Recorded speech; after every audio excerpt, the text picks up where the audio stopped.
Vagoneta roja, a su derecha. Deténgase a su derecha, por favor. Señorita, se pasó varios saltos. Creo que lleva usted mucha prisa, ¿verdad? Perdone, le voy a infraccionar sus papeles, por favor. ¿De acomode a estos? No, los del carro. Oh, vaya. Oiga, gente de tránsito. Dígame.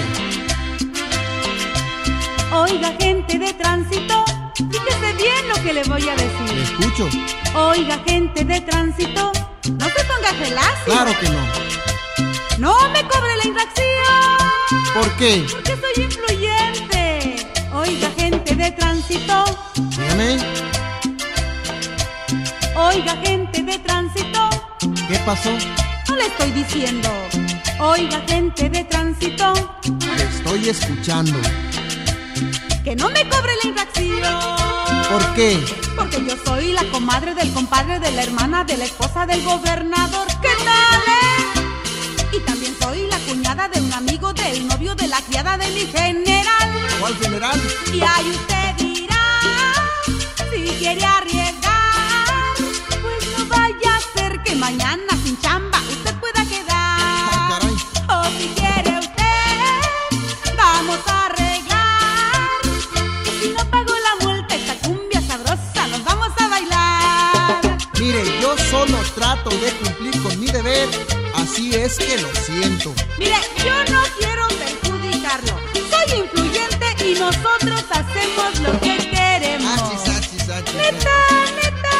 Mire, se lo voy a volver a repetir para que se fije muy bien. Porque yo soy la comadre del compadre de la hermana de la esposa del gobernador. ¿Qué tal, Verás. Y también soy la cuñada de un amigo del novio de la criada de mi general. ¿Cuál general? Y ahí usted dirá, si quiere arriesgar, pues no vaya a ser que mañana sin chamba usted pueda quedar. O si quiere usted, vamos a arreglar. Y si no pago la multa, esta cumbia sabrosa nos vamos a bailar. Señorita, aquí tiene su infracción. No, ¿me cobró la infracción? Claro, pero la cumbia nos la bailamos. Pero si soy influyente.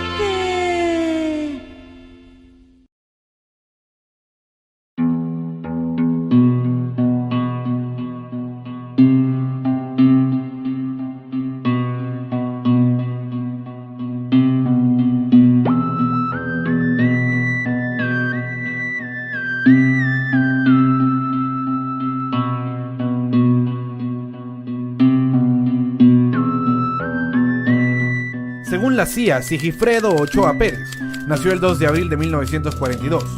Entre 1960 y 1964 se destacó en la Academia Militar Mexicana. A inicios de los 70 pasó a la caballería chilena. Aparte de haber sido oficial de la Policía de Hacienda y comandante de caballería en El Salvador, la agencia estadounidense lo señala como un hombre ultraconservador, agresivo, amante de los caballos y cuyo principal hobby es disparar. La CIA aclara que Ochoa es un hombre de inteligencia media, cuyo liderazgo militar surgió de su disposición a dar su opinión, además de ser el número 1 del mayor Roberto Dawison en el servicio militar. Coronel, primero gracias por recibirnos en su casa, ¿no? A mí, voy a hablar un poco de los documentos de la CIA. A mí lo que me llama mucho la atención al ver los documentos así, a grosso modo, es que su nombre entre las nuevas revelaciones aparece mencionado más de 300 veces en los... ¿Por qué? ¿Por qué la CIA le daba tanto seguimiento a usted durante el conflicto, durante los 80 sobre todo? ¿A qué se debe? ¿Cómo lo ve usted? No creo que solamente a mí. Creo que la CIA, igual que otras agencias de inteligencia de los Estados Unidos, ponían los ojos en aquellas situaciones o en aquellos personajes que en ese momento del conflicto pues tenían alguna relevancia, ya sea por lo bueno o por lo malo. Me parece para mí también una sorpresa hoy que he visto que más de 300 páginas efectivamente, siempre en alguna de ellas mencionan mi nombre. Yo creo que también fue por el hecho del momento coyuntural, el hecho de la misma guerra contra el FMLN y nosotros como militares pues que teníamos que cumplir una misión.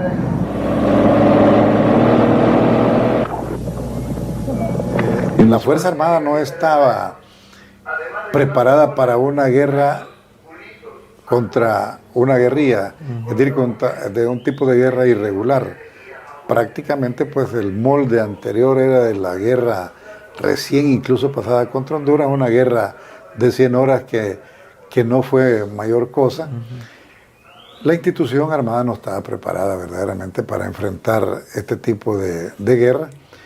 Y en el caso concreto mío, llego igual que otros compañeros como consecuencia del golpe de Estado, el descabezamiento prácticamente de todos los mandos altos de la Fuerza Armada, y quedó la Fuerza Armada en mandos de tenientes coroneles y de algunos coroneles antiguos que participaron en el golpe, como es el general García, el general Vides Casanova, el general Flores Lima, que después pues se ascendieron a esos grados.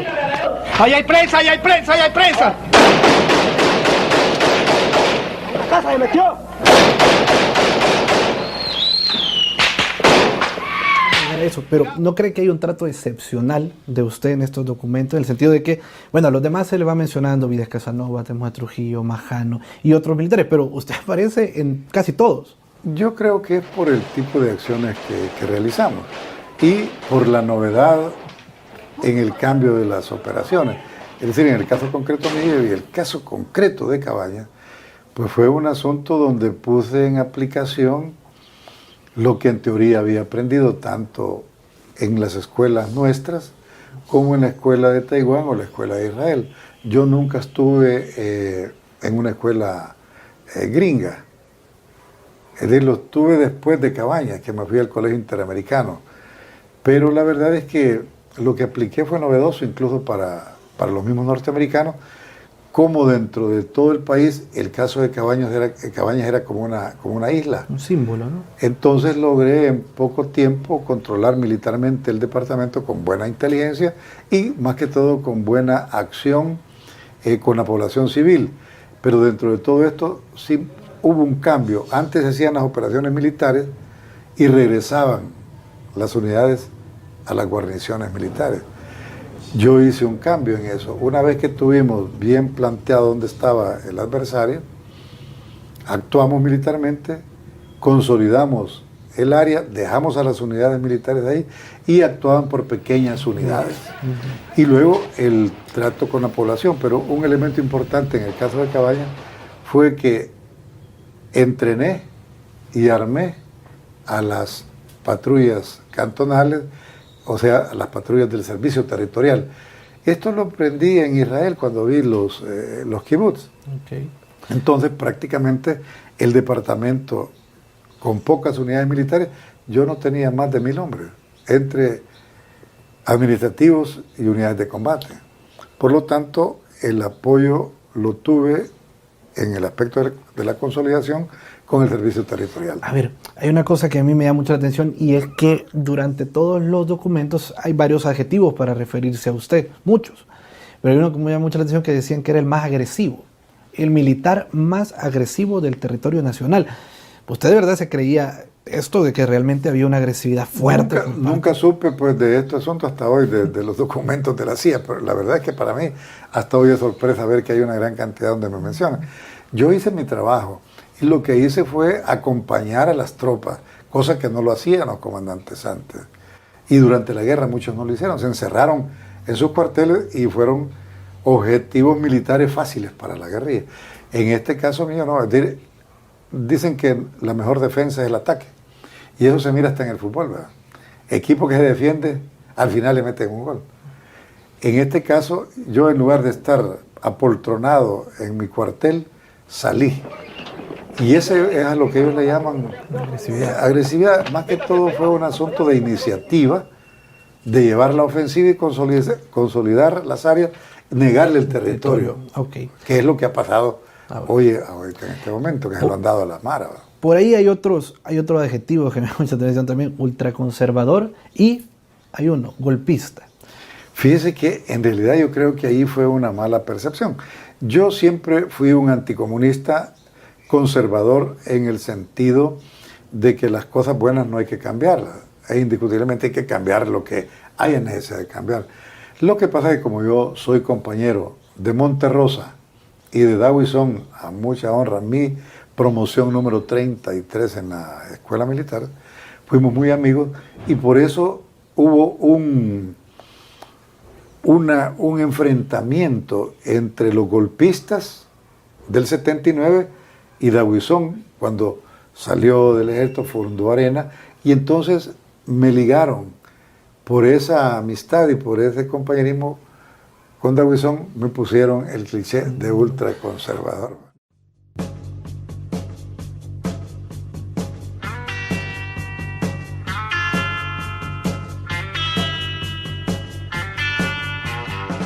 Coronel, siguiendo un poco con esto, refieren en el principio de los 80 a la rebelión contra el general Guillermo García. Usted en Cabañas, se Huertela, arma una carta en contra de esta persona. ¿Por qué razón? O sea, ¿cómo viene esto? Bueno, primero él llegó como consecuencia de un golpe de Estado contra el presidente de la República en ese tiempo. Por lo tanto, no tenía fuerza moral para reclamar cualquier cosa. Hubo mucha corrupción, hubo, por ejemplo, el caso de una munición que debería de haber llegado con las cargas respectivas de pólvora, hicieron una transacción y eso lo sabía el ministro. Con Yugoslavia, Estados Unidos y El Salvador. Esa munición puso en aprietos tanto al Belloso como al Atlacate y al resto de las unidades que nos acababan de dar los fusiles M16. Los Estados Unidos metieron presos a los responsables. Aquí no pasó nada. Nosotros estábamos combatiendo y estábamos perdiendo hombres. Ellos estaban bien tranquilos haciendo los negocios de la guerra, porque la verdad es que fue negocios de la guerra. Y luego, cuando yo salí de vacaciones, que no había salido en el 82, regresé, cuando me presenté al ministro, al jefe de Estado Mayor, que era el general Flores Lima, le dije que necesitaba una audiencia con el ministro. Le habló por teléfono y le dijo, compadre, como eran compadres todos, compadre, aquí Ochoa quiere tener una reunión, ay, te voy a avisar. En eso entró el ministro de Defensa y me dijo, Ochoa, ¿qué es lo que quiere hablar conmigo? Yo le dije, señor ministro, ¿va a haber algún cambio en mi destacamento para prepararnos? Le digo, ¿o no? Y me dice, ¿cómo voy a cambiar a mi mejor comandante de campo? Váyase tranquilo a trabajar, siga como está. Bueno, perfecto, yo como teniente coronel, y que el ministro de Defensa incluso me diera una palmadita y me dijera esas palabras, pues se las transmitía a mis oficiales, seguimos trabajando. Salí al campo y cuando regresé el día 6 me encontré con que había salido la orden general y en la cual me trasladaban de agregado militar para Uruguay. Entonces yo iba a pedir la baja. Entonces mis oficiales me dijeron, no, mi coronel, si usted pide la baja, todos la pedimos. El que se tiene que ir es el ministro, y empezaron a decirme cosas que yo no sabía. En el último momento del golpe aprovechó, se subió en el caballo y fue prácticamente un aprovechado. Un oportunista. Un oportunista. Y les dije, bueno, vamos a hacer lo que hizo Cortés en la conquista de México en Veracruz. Quemó las naves. Aquí quemamos las naves y estamos dispuestos a lo último. Yo lo informé al jefe de Estado Mayor que a partir de ese momento desconocíamos la autoridad del ministro y empezó toda la rebelión, pero lo interesante fue que cuando la población se dio cuenta, toda la población, independientemente de qué partido político pertenecía, me dieron el apoyo. ¿Ustedes siguieron operando? Sí, seguimos operando, no hubo ningún problema. Y entonces así se dieron las cosas, hasta que por último pues se decidió que yo, en lugar de salir para Montevideo, me fui a Washington, al Colegio Interamericano de Defensa. Pero fue un acuerdo esto. ¿Ustedes acuerdan? Fue un acuerdo, llegó a hablar Vides Casanova, llegó Blandón, llegó Monterrosa, llegó Calito, llegó Méndez y la Fuerza Aérea, que me dio el apoyo, y se quedó que la Fuerza Aérea iba a ser el garante para que en 2 meses después de mi salida salía García y le entregaba al general Eugenio Vides Casanova. Eso fue lo que pasó. Y fue precisamente el objeto de una mentira.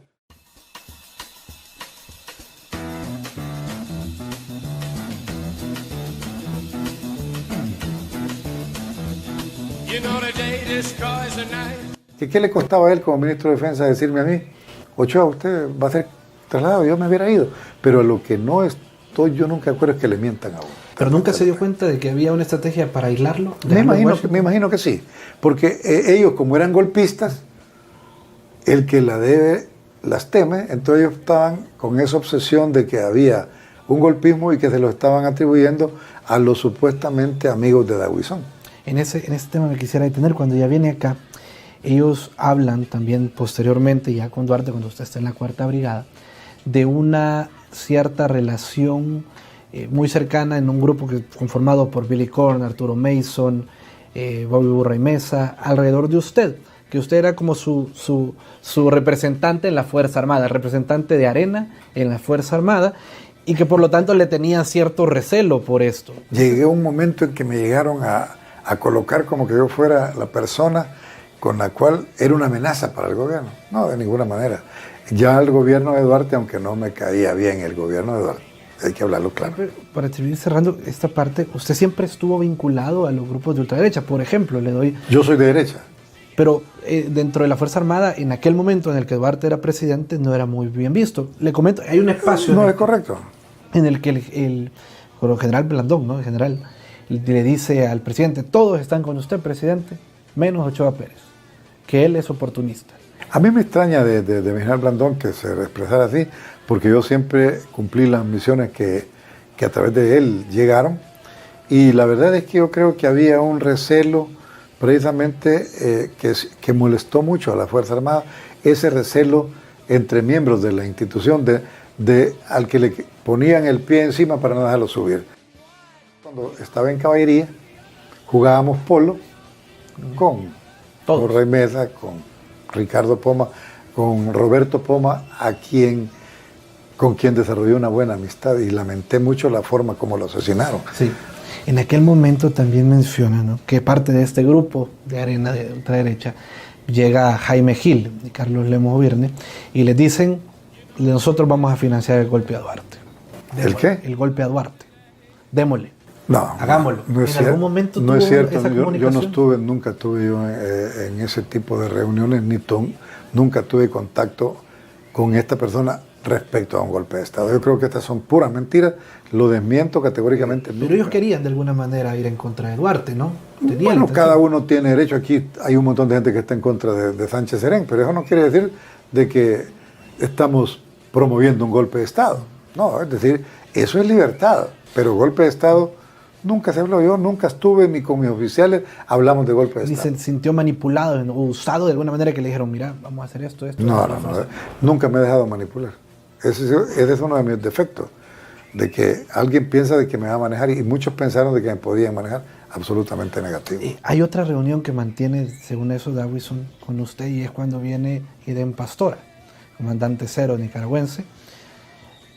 ¿Por qué reunirse con un comandante, si usted es un hombre tan anticomunista, con un excomandante que de alguna manera estaba haciendo la contra ya? Eran reuniones. Una cosa, se reúnen para el cumpleaños y hablan algo que la CIA no quiere que sepamos. Ya. ¿Qué se habla? No sé. ¿Usted estuvo en la reunión? No sé, pero son más de 30 y tantos años, y la verdad es que la memoria en detalle se le olvidan a uno. Y con Dawison me reunía cada rato, si era mi compañero. Y si estuviera vivo, estuviera ahí a la par de Roberto, igual que Monterroso. De manera que nos reunimos y llegó Eden, yo ni sabía. ¿No se acuerda nada de lo que les dijo? No, él estaba precisamente, creo que luchando contra sus compañeros sandinistas, y creo que estaba estaba en contra del movimiento de los Ortega. Por lo tanto, pues no sé en qué asuntos andaba y por qué la CIA no quiere que se hable, porque es un asunto que no me compete. 1, 2, 1, 2, 3, 4.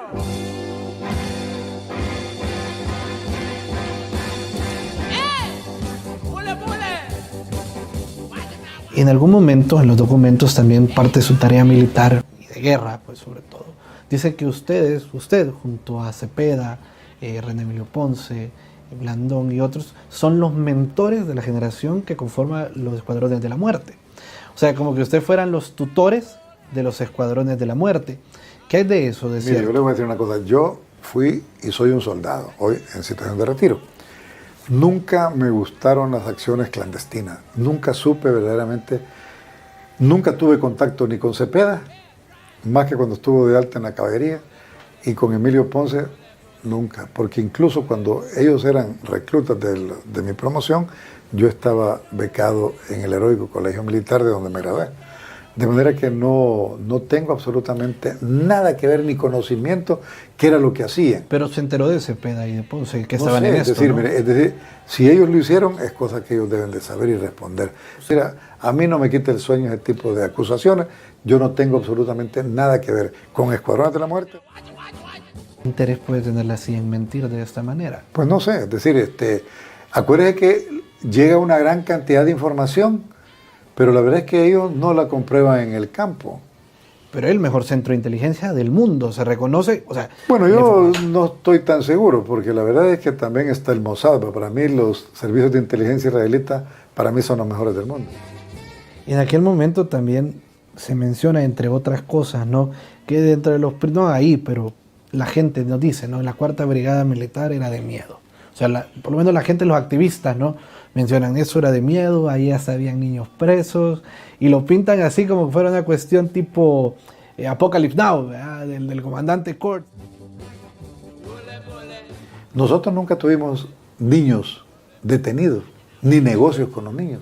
Menores de edad nunca, pensé que la guerrilla los... No, ahora había ahí, ¿no? guerrilleros que capturamos que eran menores de edad, ese es otro pisto. A eso nos referimos. Pero la verdad es que incluso en una visita que hizo el embajador norteamericano en ese tiempo, hombre, me felicitó que capturábamos.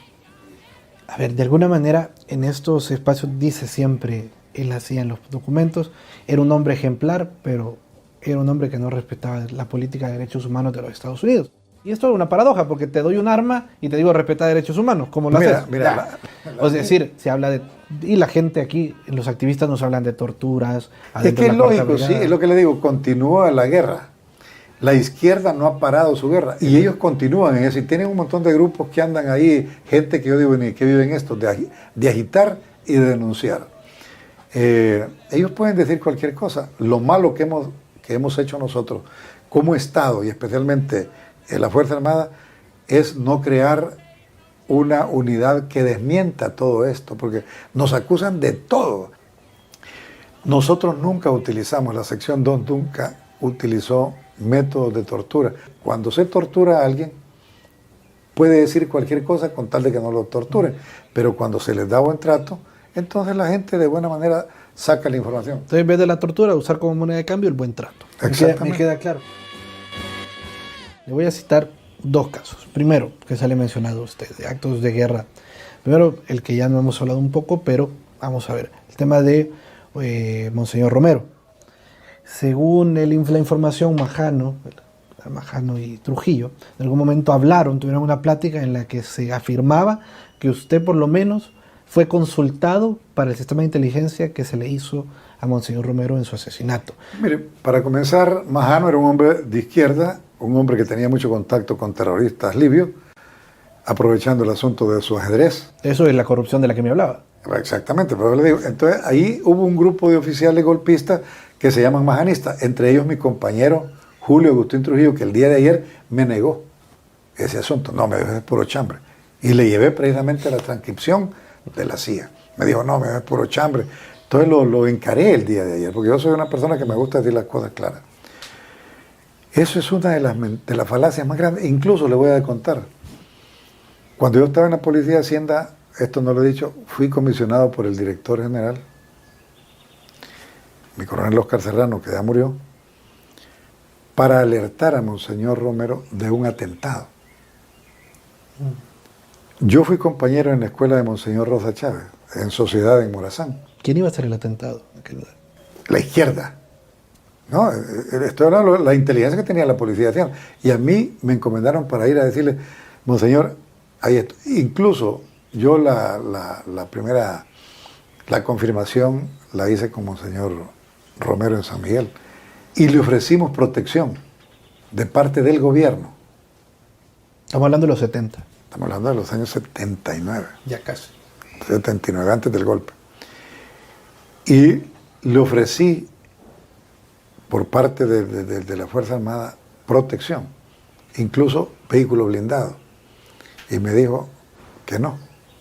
Entonces yo informé pues de que no. Luego se vino el golpe.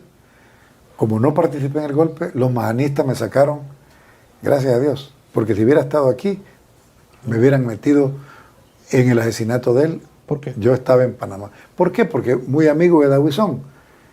Entonces todos los que estaban alrededor de Dawison, este es Ochoa. Y usted admite que Dawison pudo... No, por eso, haberse pero como muerto. ellos lo han yo no puedo admitir ni creo. ¿Y nunca platicó de esto con él? No.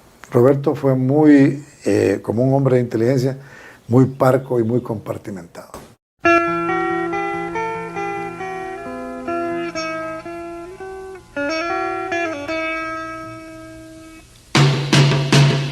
En aquel momento también se menciona, y no me puedo quedar sin preguntárselo, la masacre del Calabozo, ¿no? Que coincide un operativo que la CIA dice del que usted tuvo la responsabilidad de que fuera exitoso.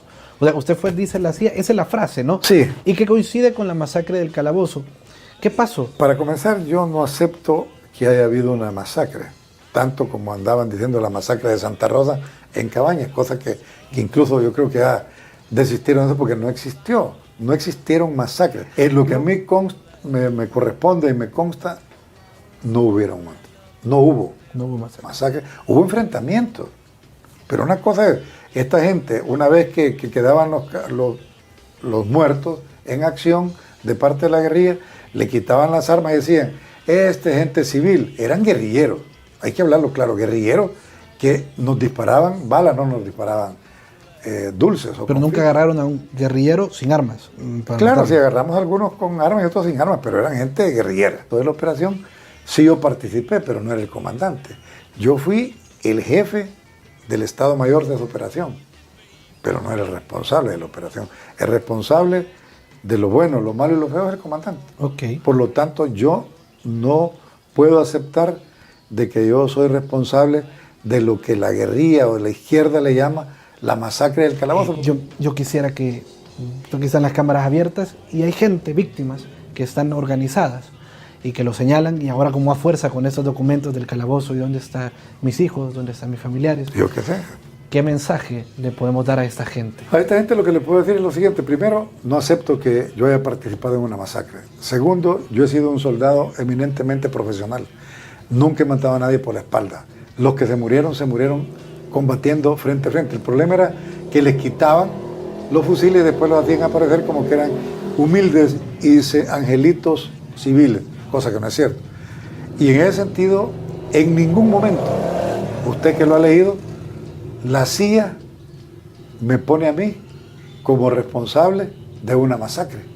Dice que gracias a usted tuvo éxito el operativo. Esa es otra cosa. Incluso me ponen que fui uno de los mejores comandantes de campo, un oficial exitoso operativamente hablando. Por agresivo. Por eso. No por mi trabajo, porque ese era mi trabajo. Ok, con eso estamos. Y coronel, ojalá podamos reconstruir el evento de Den Pastora. Porque yo todavía me llama, pues. Voy a tener que ir a Nicaragua y platicar con Edén.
Hola, ¿qué tal? ¿Cómo está? Buenas tardes, mil gracias por conectarse. 1:47 en California, las 3:47 en El Salvador, y entonces serían las 5 de la tarde casi en los estados de la parte alta de la Unión Americana. Es difícil cuando alguien fallece, pero o sea, somos de la muerte, para ahí vamos, y la muerte es un aliado natural en este camino de la vida, la muerte y la pobreza. La pobreza la podemos derrotar, la muerte no la podemos derrotar. Y siempre he dicho, o siempre voy a repetir lo mismo, el problema de la vida no es para ser eterno, sino que es cómo nos van a recordar nuestro paso por esta tierra. Es así de sencillo. ¿Cuál es el legado que nosotros vamos a dejar en esta tierra? ¿Cómo nos van a recordar? Obviamente, pues todos queremos dejar un recuerdo diferente. En El Salvador cuesta. Para desgracia de la familia, hoy murió el coronel Ochoa Pérez. Alguien me dijo un día que yo había sido preparado para no sentir. Así me dijeron un día, que yo he sido preparado para no sentir. Obviamente como ser humano sí tengo sentimientos, por supuesto que sí. Pero a veces la patria gana. Sí se entiende que la familia pierde, sí se entiende, pero a veces la patria gana. Este camino de la lucha contra la corrupción es una lucha en donde quizá los sentimientos no existan, porque tarde o temprano hay que pegarle incluso a gente cercana, a círculos donde uno se ha movido. Pero hay que hacerlo. O sea, mi total respeto para las personas honestas y honradas, y mi total desprecio para aquellos que de manera corrupta han hecho su patrimonio. Sean estos civiles, militares o lo que sea. O sea, yo en ese sentido, yo soy implacable en relación a la corrupción. Eso tiene que ser así.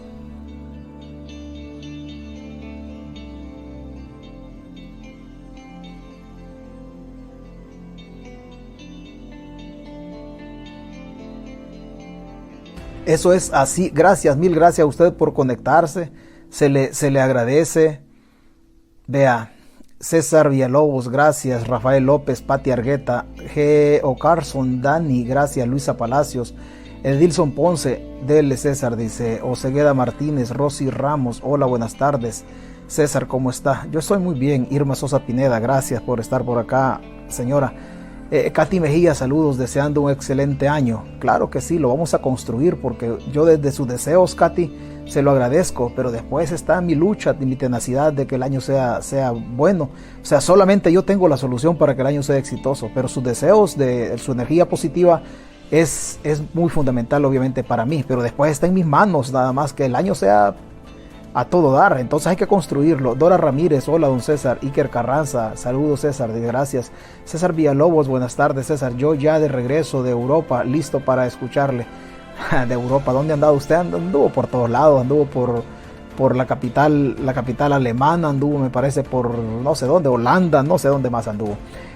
Rob Anthony, gracias Rob. Rafael Castellano, saludos desde San José, California. Cecilia Olivares, Tony Rivera, saludos. Víctor García, César Pérez, tocayo. El Batman no se quiere ir sin dinero. Ay, el Batman. Vamos a tocar un tema que tiene que ver con ellos, pero no vamos a profundizar mucho porque hay que esperar que se desarrolle. Vamos a darle chancecito que se desarrolle. 3:47 aquí de estos lados, César, por donde es bien natural. Gracias, Nilson. Vladimir Rivas, Chelita Enríquez, buenas tardes. Desde mi pulgarcito trabajando, dice. Pero pendiente, saludos, gracias. Luisa Palacio, buenas tardes. Marta Sonia Vázquez, Maribel Castro, saludos. Ana Rosales, buenas tardes. Marina L. Beltrán, saludo hasta el Carmen, allá en Cuscatlán. Silvia Yanira Alarcón de Ramos, Lucero Horizonte hasta el Carrizal Chalatenango. Katy Mejía, gracias Katy. Moisés Flores hasta el oriente del país. Moisés, gracias por conectarse. David Palacios, el pueblo es el que paga los platos rotos mientras los políticos sangran y maltratan al ciudadano. Es bien duro lo que pasa en el país. Es bien duro lo que pasa en el país. Dice alguien acá, empezá César, ya estamos más de 50. Mire, yo he hecho transmisiones en la madrugada solamente por decir lo que hay que decir, y se conectan 5 o 10 personas, pero no importa cuánto sean, lo importante es que hay que decir las cosas y que se riegue. María Ansora, Rosa María Pimentel Gras, Mario Ansora, Julio Velázquez, no lograba entrar, saludos cordiales ¿desde dónde dice? Son las 21:49. Ricardo Benítez, bueno, esta cosa, Sam Discotech, sobre el caso de San Antonio del Monte, don César, ya no se supo nada. Mire, sí, lo que pasa es que estamos atando algunas cositas ahí. La alcaldesa de San Antonio del Monte, claro que sí. La señora, le estamos atando algunas cositas ahí. Si usted conoce a la alcaldesa de San Antonio del Monte, dígale que se conecte a la página, que me llame. Yo quisiera platicar con ella. Yo honestamente le digo, yo quisiera platicar con ella. O sea, no crea usted que aquí hablamos de la corrupción y después nos vamos a andar escondiendo cuando el funcionario nos quiera ubicar. No, cuando el funcionario nos quiera ubicar, nosotros estamos a la orden para atenderlo. Y él debe tener la disposición también de atendernos a nosotros. O sea, pues esa es la cosa que a veces la señora me dijo a mí en una publicación donde intercambiamos comentarios, me dijo que yo le estaba difamando. Y pues entonces yo la invito a la señora, hágale llegar a la alcaldía de San Antonio del Monte y dígale que César Fuentes tiene un número de teléfono, es 951, el área 232-1829. Ese es mi número de WhatsApp. Entonces dígale a la señora que me contacte. Ella quiere desvirtuar mis argumentos y yo le voy a probar. Incluso le voy a dar un adelanto. Incluso le voy a probar el vínculo entre la alcaldesa Nercy Montano y la alcaldía de San Antonio del Monte, por medio de otra persona que hay por ahí. Pero dígale usted, por favor, Sam Discotech, no sé si usted vive por ahí cerca o alguien de San Antonio del Monte que escuche la transmisión, dígale a la señora que se conecte, que no tenga pena, dígale. Que no tenga pena, que yo la voy a respetar. Obviamente la voy a respetar como mujer, como funcionaria, pues si yo tengo pruebas y yo se las restriego a ella, pues entonces que se atenga a las consecuencias. Pero la señora está metida en problemas meros raros, pero solo porque es del partido de gobierno, por eso es que la señora no la tocan, pero la señora tiene problemas más grandes que los de Soyapango. Pero desgraciadamente nosotros no vivimos de esto. Hacemos un trabajo cívico de tal suerte de que luchamos contra la corrupción y le pegamos a quien se pone enfrente. Dígale a la señora Carmina, parece que se llama Carmina Cuellar de San Antonio del Monte, que tenga la bondad de conectarse a la página. Por teléfono, sí, no importa, démosle aquí. Y ese es el número que le di, y que se conecte. Y aquí le evacuamos. Ella me dice que no tiene pruebas y obviamente yo le voy a sacar las mías. Si yo no tuviera mis cositas, le voy a sacar algunas y otras me las voy a guardar. Si no tuviera mis cositas, yo no la invitaría, pero conéctese, señora. Y hablamos de su yerno, de don Eric Gutiérrez, de la Comisión Electoral de Nuevas Ideas a nivel nacional en El Salvador. De eso podemos hablar y de otras cositas, pero ahí dejémoslo, porque usted me preguntó, ¿verdad? Por eso es que yo vengo, no porque me iba a quedar un poco quieto en ese tema, pero se la estamos armando a la señora, se la estamos armando. Espero que la próxima vez que le mencionemos otras cositas, la señora tenga la decencia como alcaldesa de conectarse y desvirtuar, ya que ella dijo que en aquel momento dijo que yo mentía. Le voy a probar yo que no estoy mintiendo y ella que me pruebe que ella es inocente. Si ella es inocente, pues en la página yo me disculpo con ella. Aquí vengo, yo me disculpo y le digo, mire señora, me equivoqué, las pruebas que tengo me engancharon, ¿verdad? Pero que venga a la página. Si ella viene a la página y ella me prueba de que la evidencia que tengo yo no es correcta, yo me disculpo. Pero que venga a la página, Yo la deseo, o sea, estoy hablando en cuanto a que comparezca por acá. Así que así estamos en ese caso. Avísele a la señora Lorena Hernández, Maribel Castro. Lo puedo ver en vivo porque sigo en vacaciones. Excelente, usted sigue de vacaciones. Gracias, Carlos Salaverría, José Omar Galdames. Gracias. Bueno, es así como están las cosas, señores. Mire, no podemos perdonar. ¿Qué dice alguien por acá? Angelita Cedillo, César, aquí pendiente de la transmisión. Que hasta el momento todo lo que usted ha transmitido, dice. Ha transmitido, ¿qué dice la señora? Ha salido al pie de la letra, dice. Lo hemos dicho nosotros porque las fuentes que tenemos nos confían en nosotros. Nosotros no hacemos mayor cosa. César, se dio cuenta que falleció el coronel Ochoa Pérez ahora en un accidente. De eso vamos a hablar. Es que de eso vamos a hablar. Usted no crea que por mi pasado militar, bueno, mi sentido pésame para la señora, pero yo voy a hablar como patriota, voy a hablar como ciudadano salvadoreño. O sea, este voladito es así. O sea, ¿qué pasa en este caso del coronel Ochoa Pérez? De eso vamos a hablar. O sea, no piense usted, yo soy honesto en decirle, cuando hay un militar, como muchos militares, coroneles u oficiales que han sido honestos, honrados y que yo los conozco, que han sido honrados, yo los menciono, no hay problema en mencionarlos. Pero cuando hay un militar que ha tenido problemas en relación a la administración del recurso público, hay que mencionarlo también. O sea, no piense usted que porque yo fui militar voy a soslayar o encubrir la corrupción de los militares. No, no. No, aquí hay que hablar bien del honrado y hay que hablar mal del corrupto. Y no es que se hable mal del corrupto, simplemente evidenciamos. Pero se va a dar cuenta usted cómo el sistema de nosotros es el sistema, y vuelvo a hablar del sistema. Y hay gente que me dice, es que vos sos anti-Bukele. Y le vuelvo a repetir, si el problema de El Salvador fuese Nayib Bukele, yo le hago oración a Dios de que se lo lleve, porque es el problema de todos. El problema de Bukele, si es que el problema es el sistema. Bukele es una parte nada más del sistema, es la última fotografía que nos han puesto a nosotros en el sistema. Pero Bukele se parece a Funes, Bukele se parece a Flores, se parece a Saca, a Cristiani, porque son los últimos caballeros del sistema. Nuestro problema es de sistema y voy a tratar de explicarle cómo funciona esto. Esto es una cochinada. Esto es una cochinada. Quisimos contactar al diputado René Portillo Cuadra. No se pudo contactar. Lamentablemente no se pudo contactar. Y como el diputado, yo intenté por otras personas llegar donde él y el diputado no contestó ni los mensajes. Debo decir acá, porque no lo voy a estar esperando, como César Fuentes no lo voy a estar esperando. Si el diputado con lo que yo digo en este momento, él se siente trastocado, él es abogado. Y nos vamos a entender con Portillo Cuadra si él viniera a la página. Pero como no quiere venir, porque no sé por qué no quiere. Yo solamente soy, como decimos nosotros, solamente soy un diásporo diputado. Usted ha sido docente universitario, usted es abogado con mucho camino recorrido. Y yo soy un diásporo nada más, que tengo una paginita por acá de opinión política y de que de alguna manera hablamos de la corrupción.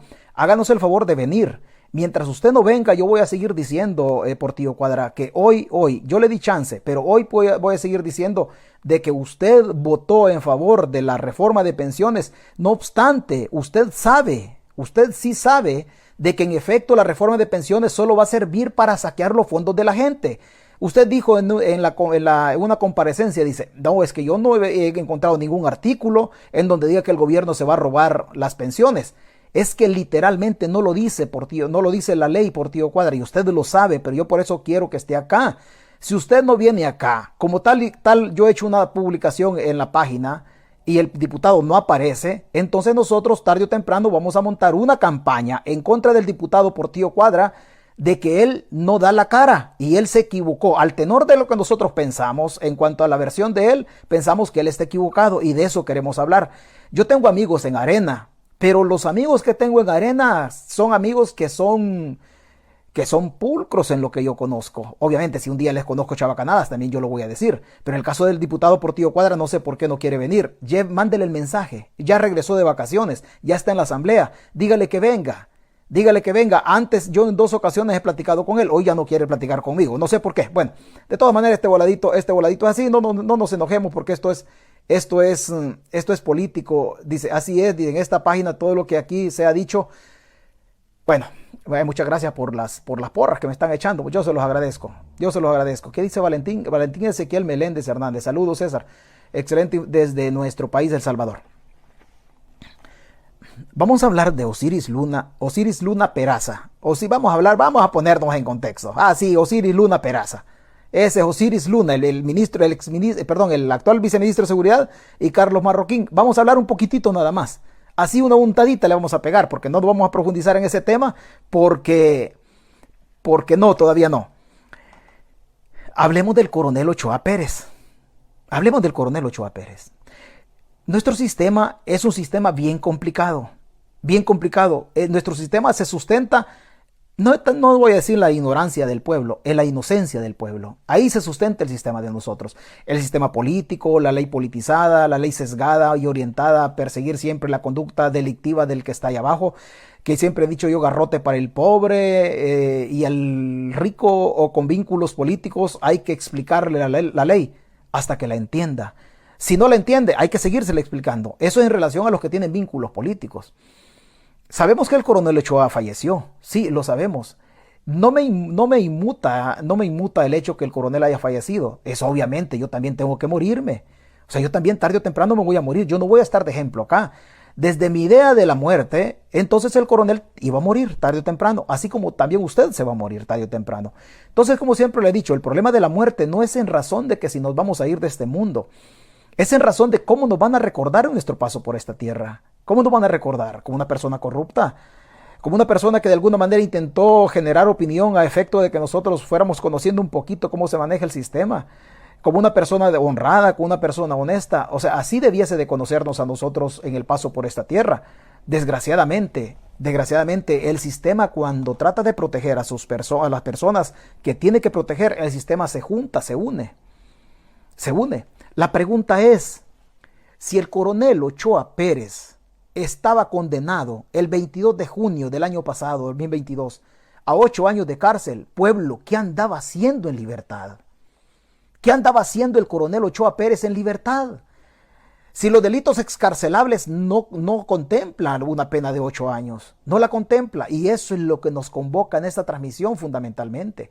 Porque el problema es del sistema de nosotros. Allá con el gobierno de Calderón Sol pasó el caso de Romeo Majano Araujo. ¿Usted se acuerda? El exdirector del Seguro Social. También en esas administraciones, ¿se acuerda usted de un caso de Raúl García Prieto, expresidente del Banco de Fomento Agropecuario, que al momento de que le dictan la sentencia, no obstante estando en estrado, estando ahí en la sala, para ponernos en contexto, así nosotros en buen salvadoreño, no obstante estando en el cuarto, ahí en el cuartito donde le iban a leer le iban a dictar sentencia, ahí estaba, y de repente se les escapó. Estamos hablando por ahí, me parece, del gobierno de Flores, me parece. Y así sucesivamente. O sea, en diferentes etapas de la vida nosotros hemos tenido personas que se han escapado. El mismo expresidente Funes, que se fue con la anuencia del gobierno de Sánchez Serén, y así el mismo don Cifrido Reyes y todos. Ahí han ido poco a poco evacuando o evadiendo la justicia. Y así, justamente así ha pasado. El mismo presidente de la República, en un acto de difamación contra la familia de Eugenio Chicas, él estando denunciado, estando procesado, llega a ser presidente de la República, no llenaba los requisitos, pero así nos hemos venido nosotros. La misma Ana Ligia de Saca, que con 17 punto y algo de millones de dólares, la Cámara ordena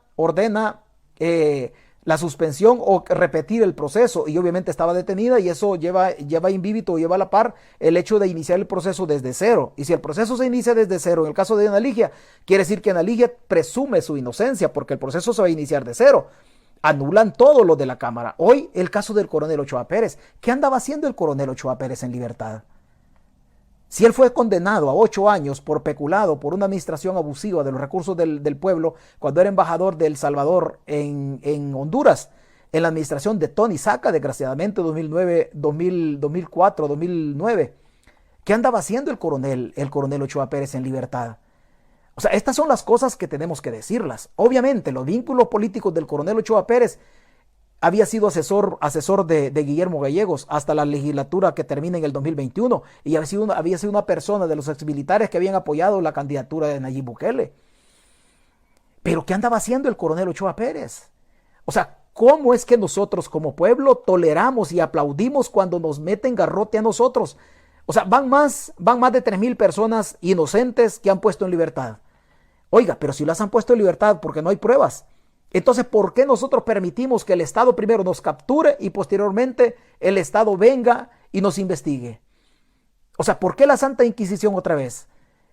El proceso penal en El Salvador, por norma penal, dice que primero hay que investigar y luego capturar ya con las pruebas recabadas. Ya con las pruebas recabadas, primero investigar y luego capturar. En El Salvador no, primero los capturan, luego los investigan y se dan cuenta de que son inocentes. La garroteada ya no se la quitan. ¿Y por qué en el caso del coronel? ¿Por qué el caso del coronel? O sea, usted pensará, oye, pero es que César ha sido militar y él no va a hablar del coronel. No, aquí nosotros conocemos militares muy honestos. Muy honestos. Yo conozco militares muy honestos que han puesto en alto el prestigio de la Fuerza Armada, pero hay otros militares que han hecho las cosas mal, desgraciadamente. Han hecho las cosas mal. O sea, yo no voy a comparar al coronel Ochoa Pérez con el coronel Baño Serrano. O sea, Baño Serrano es un coronel en retiro íntegro. Yo no lo voy a comparar al coronel Ochoa Pérez. Pero, ¿qué andaba haciendo en libertad? Eso es complicadísimo. Eso es complicadísimo. Y usted dirá, sí, pero es que César, ¿de qué estar hablando? Vea, yo estoy hablando de esto. Yo estoy hablando justamente de esto. Permítame un segundito. Yo estoy hablando justamente de esto. Vamos a ver si lo agarramos por acá. Vamos a ver si lo permítame un segundo. Permítame un segundo. Por aquí lo vamos a agarrar, creo este señor. Esta parte, digo yo. ¿Y por qué, pues? O sea, ¿por qué? ¿Por qué usted se alegra cuando capturan a otro acabado como usted? Otro acabado como yo. ¿Por qué usted se alegra? ¿Y por qué vamos a aplaudir las chabacanadas del sistema, del régimen? O sea que en El Salvador hay que aplaudir el régimen y el régimen nos va a dar privilegios a nosotros también.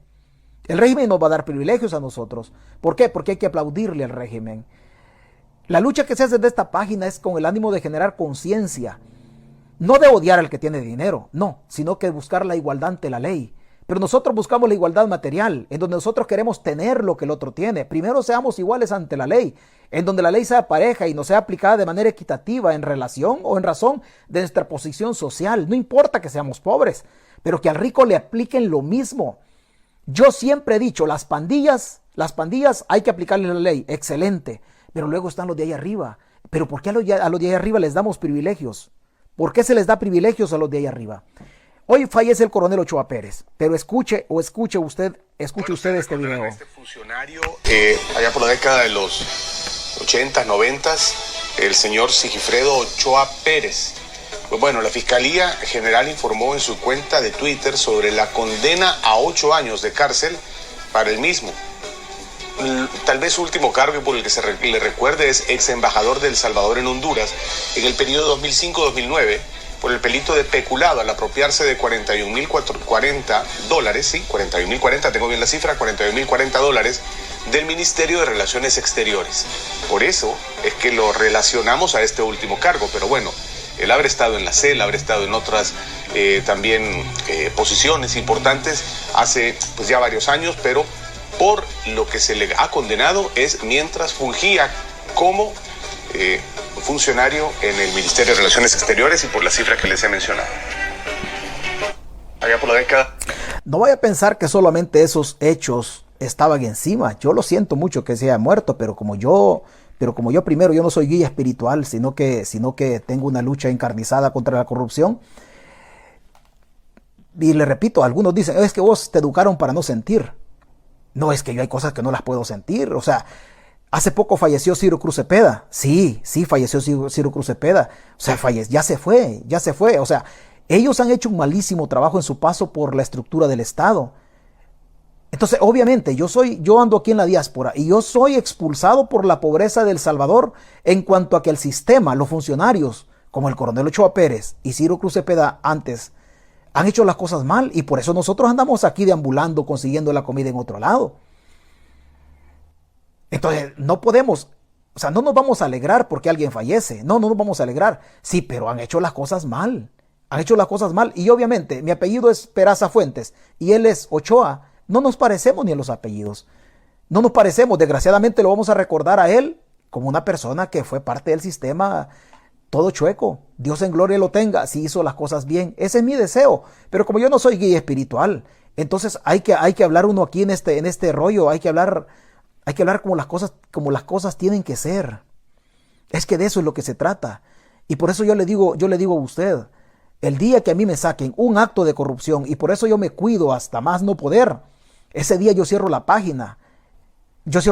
Un acto de corrupción, de una condena que yo he tenido, que me han condenado por robo, por lo que sea, preséntenla el gobierno, quien la quiera presentar, preséntela. Y nos tratamos de cuidar siempre para mantener incólume nuestra integridad, porque la hemos construido en el camino. Usted ya sabe que yo me vi involucrado en un acto de corrupción en donde el coronel Ochoa Pérez quería corromper o quería en un escrutinio electoral. Y el coronel me ofreció 100,000 colones. Él ya se va. Yo me quedo aquí todavía echando la lucha contra los tacuacines. Hay que hacerlo siempre antes. Hay que hacerlo como sea. Y no nos podemos entretener en este tipo de situaciones. El 22 de junio, el diario El Mundo en El Salvador dice, condenan a 8 años de cárcel al coronel Sigifredo Ochoa Pérez. 8 años de cárcel. Los delitos excarcelables en El Salvador son todos aquellos que no pasan de 3 años. que no pasan de 3 años. Esos delitos excarcelables se les puede aplicar a las personas que no pasan de 3 años y se les pone utilidad, que vayan a barrer la calle, que vayan a cambiarle los floreros o el agua a los floreros de catedral, que vayan a cualquier cosita. Delitos excarcelables. El señor tenía 8 años. Él tenía que estar preso. ¿Qué andaba haciendo en libertad? ¿Lo condenaron cuándo? El 22 de junio del año pasado. Claro, él tiene vínculos con el poder actual, con el fiscal general de la República actual. Él tiene vínculos y decía, el Tribunal Primero de Sentencia de San Salvador, una nota del 22 de junio del año pasado. El Tribunal Primero de Sentencia de San Salvador encontró culpable al coronel Sigfrido Ochoa Pérez del delito de peculado en perjuicio del Estado y le impuso la pena de 8 años de prisión. El ilícito fue cometido cuando fungía como embajador de El Salvador en la República de Honduras en la administración del expresidente Elías Antonio Saca, 2004-2009. ¿Qué es peculado? Usted dirá, pero esa babosada, ¿qué es? Mire, se la voy a explicar yo así en buen salvadoreño. Así en buen salvadoreño. Peculado es administrar los fondos públicos que llegan a sus manos y usted dice, bueno, estos fondos son fondos públicos para hacer un muro de contención, para que no se inunde la calle. Pero usted no lo utiliza para hacer una obra pública, sino que lo utiliza para hacer un muro en su casa. Entonces, peculado es utilizar fondos públicos que llegan a su administración y que usted tiene en el deber de la ley, en el deber ser, tiene usted que orientarlos a obra pública. Pero usted lo orienta para la obra de su casa. Entonces usted agarra fondos públicos, usted tiene la obligación de administrarlos, pero luego los desvía. Es especulado. Así en buen salvadoreño, sin andarle metiendo tanto tecnicismo para que nos entendamos. Peculado. Fondos públicos que llegan a la administración mía y yo no los utilizo para la obra pública, sino que voy a hacer un muro a la casa. Es para utilizarlo en cuestiones de carácter privado. Es especulado. La malversación de fondos es otra cosa. Son vecinos. Son delitos contra la hacienda pública, pero son vecinos, pero llevan otras modalidades que se tiene que dar ahí. El militar que durante todo el proceso judicial permaneció con medidas sustitutivas a la detención, este martes fue esposado y llevado a prisión. ¿Por qué? Cuando a él lo procesan, como no era culpable todavía, entonces él estaba con medidas sustitutivas. Ahí no había ningún problema porque la medida de cárcel es la última medida que se busca en el proceso penal salvadoreño. Ahí no había problema. Pero dice, estaba con medidas sustitutivas.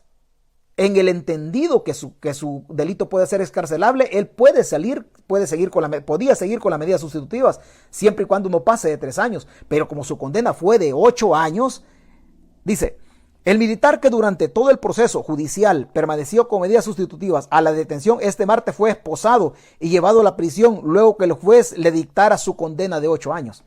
Pueblo, si él tenía que estar en prisión, ¿por qué falleció hoy en un accidente de tránsito libre? Y así como este caso, hay un montón de casos en El Salvador, de gente de allá arriba de la élite de la oligarquía, que tienen vínculos sociales, vínculos económicos, vínculos políticos, y que están en libertad. Pero nosotros cómo nos alegramos cuando les zampan garrote. No, es que fíjese que él algo debía. O sea, lo estrangulan en la celda, lo matan al inocente en el penal de Izalco del Mariona, y usted, pueblo, ¿qué dice? Es que fíjese que algo debía. A ver, usted que me ha criticado siempre por tener esta lucha en contra de esta forma corrupta de administrar El Salvador, a ver, usted dígame, algo debía. ¿Y por qué estaba en libertad? ¿Y por qué estaba en libertad? Yo no me alegro que haya fallecido, no es ese el tema, no es ese el tema. Lo que estamos aquí es tratando de meternos en la discusión y nos hemos traído la discusión acá en la página para ver cómo funciona el sistema. Un pastor católico en su momento decía que la justicia es una perra que muerde el calcañal del que no tiene zapatos. Y perdóneme lo que le voy a decir. Y la puta justicia sigue mordiendo el mismo calcañal del que no tiene zapatos. Sigue mordiendo el mismo calcañal del que no tiene zapatos. Y hay que me perdonen los militares, los coroneles. Dirá, hoy estás criticando a mi coronel. No, no estoy criticando a su coronel.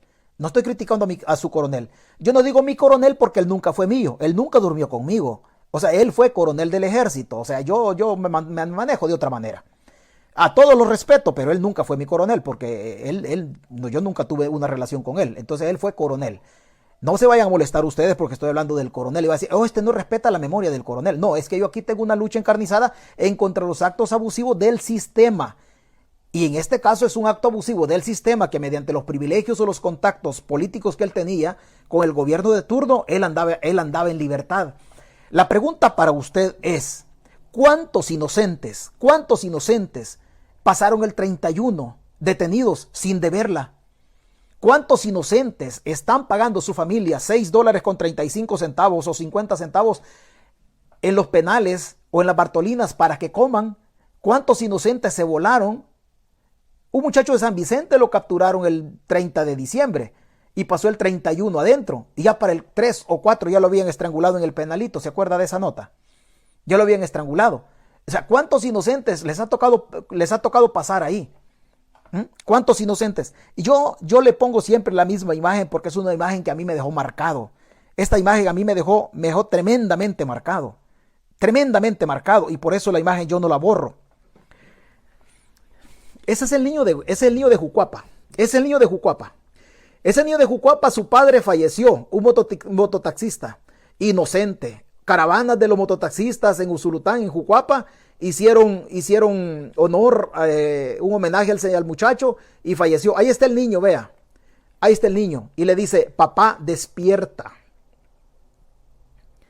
Despierta. Todo Jucuapa se dio cuenta que era inocente el señor y le dice, papá, despierta. Le dice, ahí está el niño. Despierta. Ya no podía despertar. ¿Por qué? Porque al inocente el régimen se lo mató. Inocente. Inocente deja huérfano a esta criatura. Huérfano de 4 años. Huérfano. Y el régimen lo mató.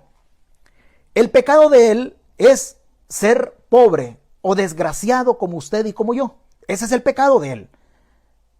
No tener vínculos políticos. No tener influencia. No tener alguna capacidad económica. Ese fue el pecado de este mototaxista. Y yo lo vuelvo a decir, ¿cómo es que el coronel andaba en libertad si tenía que estar preso? Si tenía que estar preso, o sea, ¿cómo? Yo me meto en este tipo de rollos, en este tipo de temas. Yo sé que después me van a llover las puteadas en el Messenger. Miren, por el caso de la alcaldesa de San Antonio del Monte, me han llovido un montón de amenazas. Pero hay que seguir en la lucha. Hay que seguir en la lucha. Y no nos podemos nosotros detener acá. No, hay que seguir en la lucha. La corrupción es un flagelo en El Salvador. El problema de nosotros no son las pandillas. Honestamente, perdónenme lo que le estoy diciendo. Este está defendiendo pandilleros. No, señores. Las pandillas son resultado de la clase social de nosotros, los pobres, como resultado de la corrupción de allá arriba. De esa corrupción de allá arriba. Ese es el resultado de las pandillas. Cuando los políticos se roban el dinero, no llega a las escuelas. Cuando los políticos se roban el dinero, no llegan los materiales de limpieza a las escuelas, los yesos y todo el material didáctico para que el profesor logre educar a nuestra clase social. ¿Por qué? Los de ahí arriba se roban el billete. Ese es el problema de nosotros. El problema no hubiesen pandillas si nosotros tuviésemos personas en la política que fueran más pulcras. Pero tenemos tantas ratas y nosotros nos alegramos. Es que se llevaron al fulano. Es algo de Villa. Por algo habrá sido. Pero cuando nos toca criticar aquí a este tipo de personas, no decimos nada. Aquí tenemos que alzar la voz. Aquí tenemos que alzar la voz nosotros. Porque no hay mañana. Porque no hay mañana. Vea, Cámara anula sentencia. La sentencia anuló la Cámara. ¿Cuál Cámara? La Cámara de los jueces puestos por Bukele. Cámara anula sentencia contra ex primera dama Ana Ligia de Saca y ordena repetir el juicio. O sea, aquí le van a repetir el juicio. Más pruebas ya no van a aportar. ¿Por qué? Porque todas las pruebas habidas y por haber las aportaron en este juicio. ¿Qué sucedió? Tal vez algún derecho constitucional no le cumplieron. En virtud de ese derecho dice la Cámara, anulémosle la sentencia. Si le anulan el juicio, se le anula la sentencia. Y si le anulan la sentencia y el juicio se va a repetir, ella va a empezar con la presunción de inocencia. Ella va a ser inocente, hasta ahorita sigue siendo inocente. La señora ya está en su casa. Están iniciándole el proceso de cero, con la presunción de inocencia como todo mundo. La Cámara Primera de lo Penal, esto fue en octubre del año pasado, la Cámara Primera de lo Penal de San Salvador anuló este miércoles 26 de octubre la sentencia condenatoria contra la ex primera dama de la República Ana Ligia Mixcosol de Saca y su hermano Óscar Edgardo Mixcosol, luego de que sus abogados interpusieron un recurso en el que solicitaban la anulación de la vista pública. Ana Ligia y su hermano fueron condenados el 4 de junio del 2021 por el Tribunal Cuarto de Sentencia de San Salvador a 10 años de prisión. ¿Qué dijo la Cámara? Anúlenle la sentencia de 10 años. ¿Cuántos inocentes hay en este momento que pasaron la primera fase de instrucción los primeros 6 meses? Luego se los prolongaron. Otros 6 meses. ¿Cuántos tienen ya van a tener un año, en abril de este año, van a tener un año de estar presos? Y hasta hoy no les han probado nada. Pero ahí los jueces no dicen absolutamente nada. ¿Por qué? Porque no tienen vínculos económicos, pueblo. Porque no tienen vínculos económicos. Aquí no nos engañemos. Estamos hablando con privilegios procesales. ¿De quién? De Ana Ligia de Saca, con vínculo con el poder político actual, y del coronel Ochoa Pérez, que ya falleció. Pero estamos hablando de eso. ¿Qué hacía en libertad el coronel? ¿Y por qué le anula la sentencia a la otra señora? Pero hay gente acabada, pobre en El Salvador, que a ellos sí, garrote, ¿verdad? Démosle garrote hasta donde se puede y zampémosle la macana bajo la lengua, porque al fin y al cabo él es delincuente. ¿Por qué es delincuente? Porque es pobre, porque es acabado. Ese es el delito que nosotros hemos cometido. Aparte, estoy hablando de los inocentes, aunque el flagelo de las pandillas es fruto de la corrupción de la clase política en El Salvador. Es fruto de la corrupción de los políticos. Las pandillas, la desgracia de nosotros allá abajo, es fruto de que el político se roba el dinero. Pero estamos hablando de los inocentes. De eso estamos hablando. Pero a ellos no. Sin embargo, los magistrados no se pronunciaron con respecto a la situación de la libertad de la ex primera dama y su hermano. ¿Qué está haciendo Ana Ligia? En la casa tranquila. Feliz año nuevo, todos tranquilos. ¿Cuántos inocentes o cuántas madres, cuántas esposas, cuántos hijos dejaron de abrazar a su padre? ¿Cuántas madres dejaron de abrazar a su hijo? Hoy el 31 de diciembre, un montón. Pero el coronel andaba en libertad y Ana Ligia está en su casa con la sentencia anulada de 10 años. La corrupción sigue siendo el flagelo de nosotros. Enorme flagelo de nosotros. Para ellos no hay proceso. En absoluto. 10 de diciembre 2021. Carolina Recinos, líder de un multimillonario esquema de corrupción. ¿Quién lo dice? No lo dice Pepito Pérez. Mire, ahí la tengo, mire. No vaya a pensar usted, oye, que tiene la cara. Ahí la tengo, con carita de mala la señora. Ahí la tengo. ¿Qué decían en aquel tiempo? 10 de diciembre de 2021. 10 de diciembre hizo un año. Vamos para 2 años. ¿Quién lo dice? Marta Carolina Recinos de Bernal, comisionada presidencial para operaciones del gabinete de gobierno de Nayib Bukele, es designada por Estados Unidos como la líder de un multimillonario esquema de corrupción operado durante la actual administración presidencial. Al inocente lo zampamos preso, pero a esta gente, ¿por qué no la procesamos? Si son inocentes, que se defiendan en estrado. Pero no los procesan en El Salvador. ¿Por qué? Porque tienen vínculos políticos. Esa es la desgracia de nosotros. Y sigue la nota de los gringos. Dice, con base en la ley Magnitsky sobre rendición de cuentas global en derechos humanos, el Departamento del Tesoro de los Estados Unidos anunció sanciones contra la funcionaria salvadoreña. Básicamente, la sanción es el bloqueo a todos los bienes que sean de Recinos, en el que los que ella tenga alguna participación, incluso aquellos en poder de personas estadounidenses. Aparte de eso, quedan bloqueadas también las instancias en las que Recinos tenga el 50% más de participación directa o indirecta. Las prohibiciones incluyen realizar cualquier contribución o aporte de fondos, bienes o servicios para o en beneficio de cualquier persona alcanzada por el bloqueo, o recibir cualquier contribución o aporte de fondos, bienes o servicios de tal persona, informa el Departamento del Tesoro. Son diversos los motivos por los que la funcionaria ha sido sancionada. El primero que menciona la autoridad estadounidense es que dirigió un esquema de corrupción en el que también estuvieron implicados varios ministerios, en específico la adjudicación, la realización y contrataciones sospechosas en la construcción de un hospital, y también que ordenó a los ministerios que autorizaran compras dudosas relacionadas con la pandemia del COVID-19, incluidos millones de dólares destinados a mascarillas quirúrgicas y otros varios millones a batas hospitalarias que fueron proveídas por empresas que no se desarrollan en el sector salud. Esquema multimillonario, dice el Departamento del Tesoro. Si la señora es inocente, que se defienda, pero procesenla.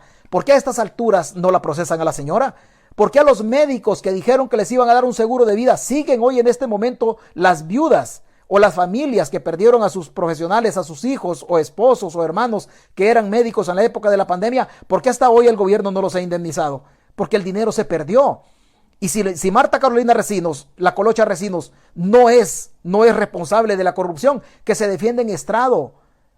Pero alguien me va a decir, mire, pero es que fíjese que él o ella, dicen los gringos. El fiscal general de la República en El Salvador lo que tiene que hacer es fácil: peticionar por medio del Ministerio de Relaciones Exteriores o la Cancillería salvadoreña, peticionar a través del Departamento de Estado en Estados Unidos a la Fiscalía o Departamento de Justicia de Estados Unidos. Mira, Departamento de Justicia, mándame todo lo que tengas de la Carolina Recinos. Mándame todo el expediente que tengas de Carolina Recinos, mándame una copia, autenticala o como ellos puedan hacer, mándame una copia porque yo la quiero procesar acá. Que la Carolina se defienda aquí conmigo. Pero ¿qué es lo que hacen en El Salvador? No, dicen, no la vamos a procesar. ¿Y por qué no la van a procesar?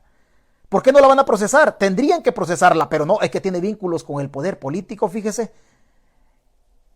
Pero ahí, ¿verdad? Que usted no dice, algo debe, por algo ha de ser que los gringos lo mencionan. Pero cuando meten preso a un inocente de nuestra clase social, al molinero del pueblo, que le dejan ahí el molino vuelta y vuelta y él se lo llevan, oh, fíjese que algo debía, en algo andaba. ¿Y por qué no tenemos la entereza como sociedad de mencionar a estos corruptos cuando nos toca mencionarlos? ¿Por qué nosotros no hacemos la lucha también? ¿Por qué ellos, las castas políticas, se protegen desde la estructura del Estado con leyes amañadas? ¿Qué dijeron de la pandemia? Mire, todo lo que el ministro de Salud haya hecho, ¿se acuerda de la famosa ley Alaví? Hicieron una ley Alaví. ¿Para qué? Para que los delitos penales o las conductas que lindaran con el delito del ministro de Salud, Francisco Alaví, no se persiguieran. ¿Y por qué ahí no decimos nosotros, mire, por algo será? O sea, el ministro de Salud en El Salvador fue tan sinvergüenza que contrató los servicios de un primo para una infraestructura en la época de la pandemia. La contrataron de esa manera. Ahí van a haber hombres y mujeres en las contenciones del COVID. Y después dicen, no la podemos utilizar porque fíjese que no tiene baños para hombres y para mujeres. No se dieron cuenta, pero el primo del ministro, ¿qué hizo? Recibió $13,000. $13,000 mensuales. Y no lo utilizaron. Y cuando le preguntan al ministro, fíjese que no sabía de que el primo era hijo de mi tía. No sabía. Y así, y siguen los gringos el Departamento del Tesoro, dice. El otro señalamiento que le hacen a la jefa de gabinete salpica al partido mayoritario en la Asamblea Legislativa, Nuevas Ideas. El Departamento de Estado la hace responsable de encabezar una maniobra de corrupción que significó el desvío de paquetes alimenticios comprados con fondos públicos hacia Nuevas Ideas para que ciertos candidatos de ese partido pudieran cosechar apoyos en las elecciones municipales y legislativas del 2021. Le he traído a colación 3 casos de corrupción de gente con vínculos políticos o que tiene ahorita cargos políticos.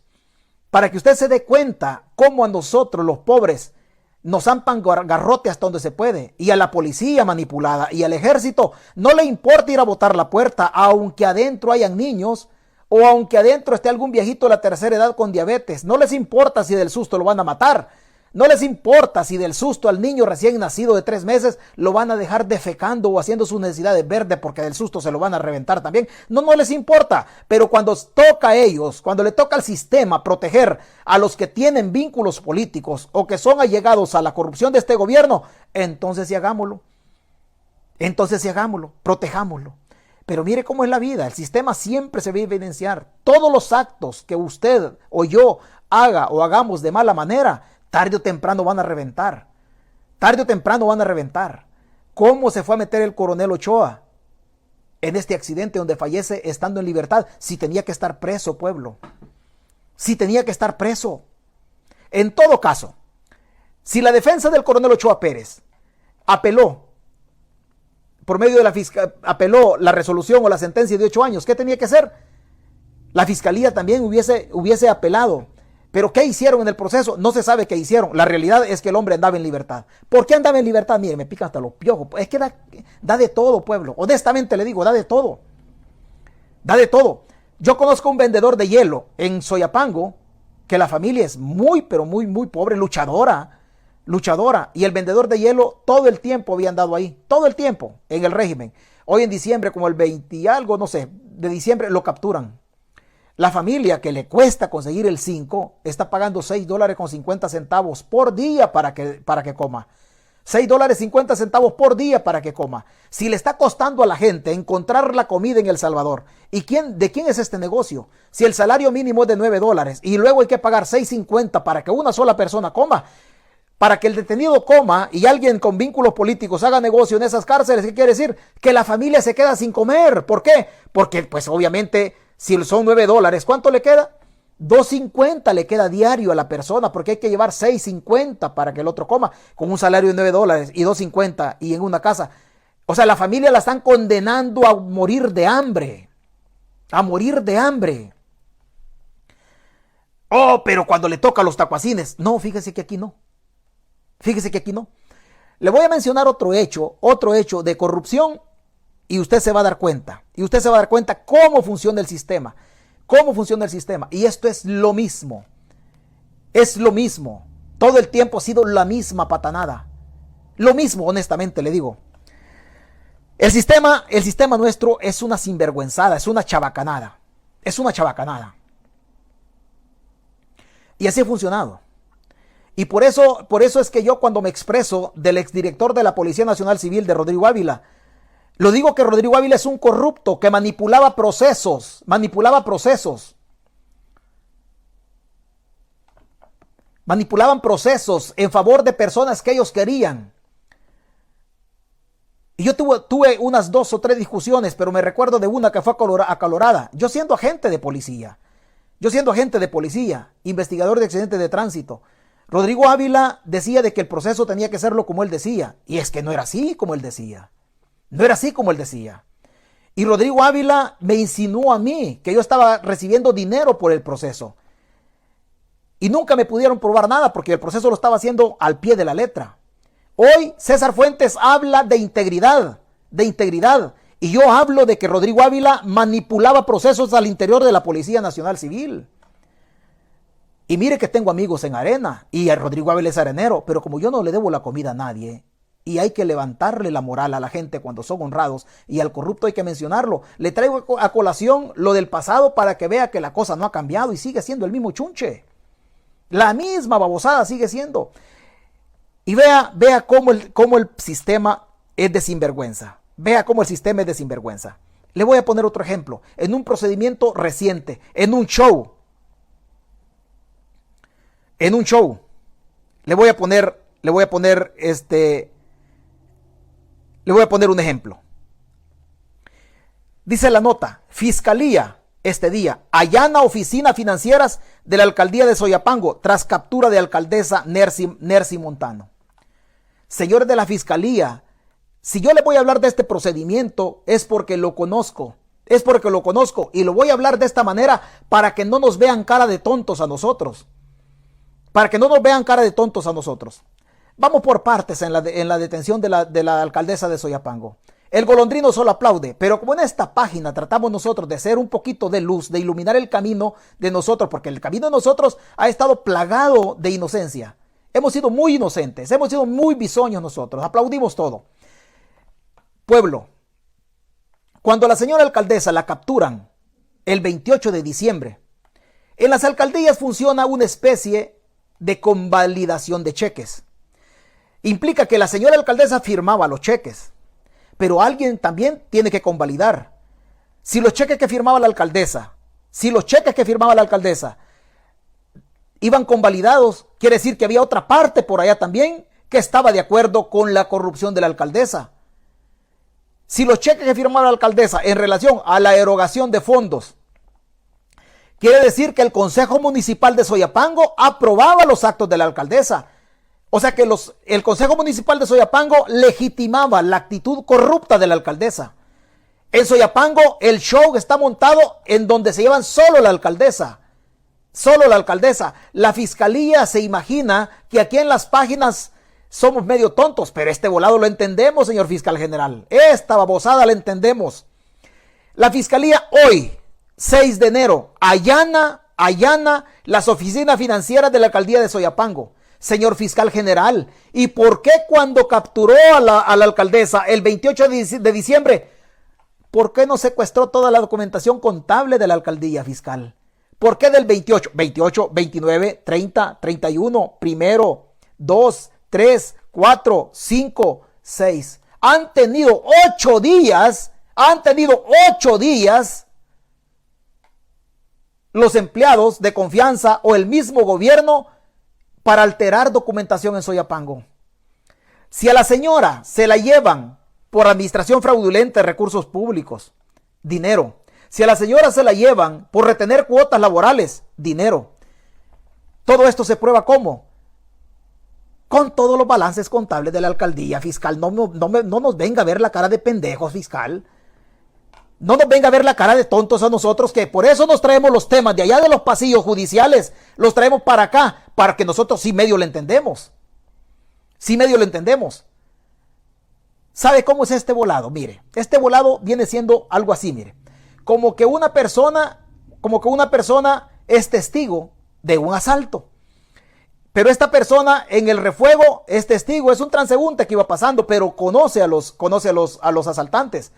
Entonces la persona quedó bastante fregada de su cuerpo, pero está recibiendo en cuidados intensivos, está recibiendo atención médica, pero está en paso de muerte. Obviamente, la fiscalía no va a esperar que la señora o el señor que está ahí en calidad de testigo se muera. ¿Por qué? Hasta que se cure hay que sacarle la declaración. No, si está en paso de muerte y él puede relatar los hechos y puede aportar información para el esclarecimiento del hecho, ¿qué se hace? Se le saca la declaración como anticipo de prueba antes de que muera. Lo mismo en el procedimiento de Soyapango. El show está tan montado de que ya alteraron todo. ¿Por qué?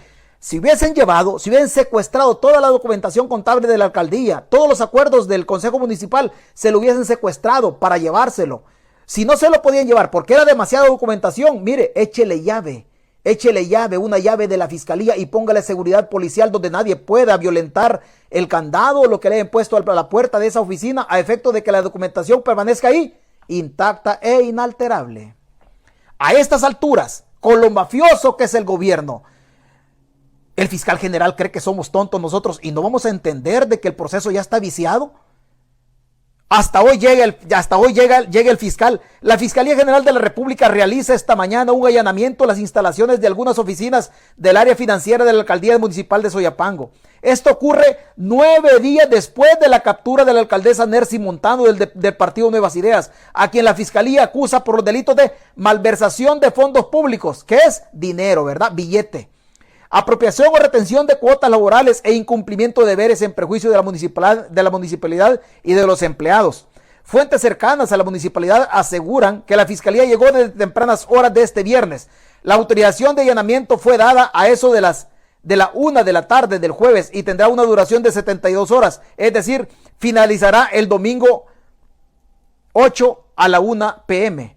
Oiga, fiscal, ¿y por qué no secuestró la documentación al momento de la captura de la alcaldesa? ¿Por qué no secuestró la documentación? ¿Por qué no se llevó a los que convalidan también los cheques? Que ellos sí saben también de la corrupción ahí. ¿Por qué si todos los actos administrativos en la alcaldía de Soyapango están autorizados por el Consejo Municipal, quiere decir que el Consejo también avalaba la conducta corrupta de la alcaldesa? ¿Dónde están las personas capturadas? ¿O es absoluta la alcaldesa? No. Ahí hay hay consejos de los diferentes partidos, de Arena, de uno y del otro. Oiga, ¿y por qué solo la señora? ¿Y por qué hasta hoy llegan por la documentación contable de la alcaldía 9 días después? Ay, fiscal, no sean sinvergüenza. No sean sinvergüenza. Mire, de este voladito, algo entendemos. ¿Quién llevaba que en un consejo, que es un órgano colegiado de la alcaldía, y las cuentas fiscal no son mancomunadas, que solo la alcaldesa firmaba nada más ahí? No, hay un síndico, hay una representación legal, hay un tesorero de la alcaldía y hay una alcaldesa. Por lo menos 2 de 3 firmas autorizan la erogación de fondos, que debe conocer la auditoría interna, posteriormente la auditoría externa. ¿Y por qué este tipo de cosas? Y los otros que tenían firma registrada para poder retirar dinero, ¿Y las otras firmas, fiscal? ¿Y los otros detenidos, a dónde están? ¿A dónde están los otros detenidos? ¿Se da cuenta, pueblo? ¿Se da cuenta?